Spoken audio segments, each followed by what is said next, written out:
congressman during the Civil War would have probably been forgotten had he not been appointed as a minister to Mexico.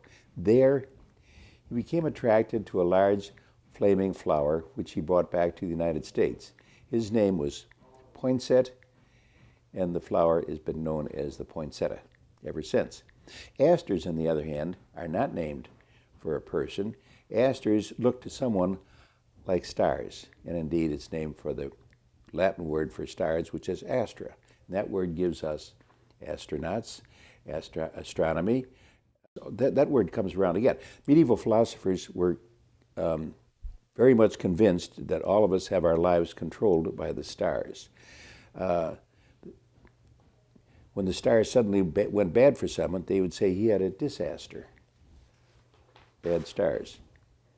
Many of the food and drink familiar ones anyway, come from places. This is easy. You know that tangerines were first imported from the port city of Tangier in Morocco, and calico came from Calcutta, and damask came from Damascus, and frankfurters, of course, came from the city of Frankfurt, are named for them, and hamburgers are named for the Hamburg in Germany.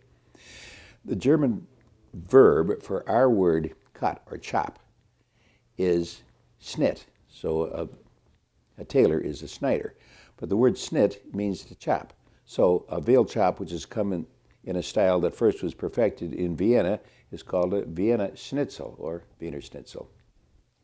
Hash is named for the French word for hatchet, which is hoch. It gives us our word axe and hatchet and hash, which is, of course, hatcheted up. Finally, a brief look at we. I say myself because I happen to be left-handed. We much maligned and distrusted people who are known as left-handers. A business executive never speaks of his left-hand man. Rather, he depends on his right-hand man. And the assistant tries to say on the right side of the boss, and certainly not on his left side, if he's in his right mind. The Latin word for right is dexter, of course, and one who is right-handed is dexterous. On the other hand, the Latin word for left-handed is sinister. Is that unfair or what? In French, those who are deft and clever are called adroit, on the right. Of course, on the other hand, the French word for left is gauche.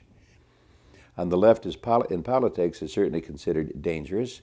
A left-handed compliment is, of course, really an insult, and anyone who appears to be awkward is considered gawky, which again comes from the French word gauche.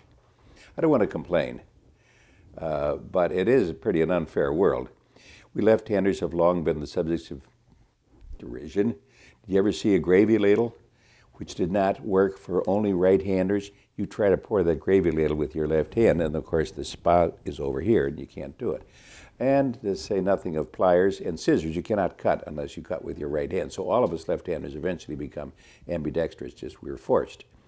The only exception is when it comes to baseball. Then, that's different. Everybody needs one left-handed relief pitcher, and they need a couple left-handed hitters because the left-handed hitter is one step closer to first base.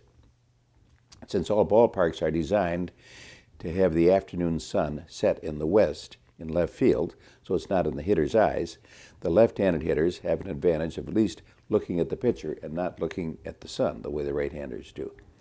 But that also, for that reason, the configuration of ballparks, generally with left field to the west, gives left-handed pitchers the word southpaws. Otherwise, we left-handers cannot play. We're only allowed to play 4 out of the 8 positions. We can't catch or play third base, short, or second. And I suppose by now everybody who's right-handed is going to watch this and think, hey, why doesn't that guy get a life? So I'll get over it.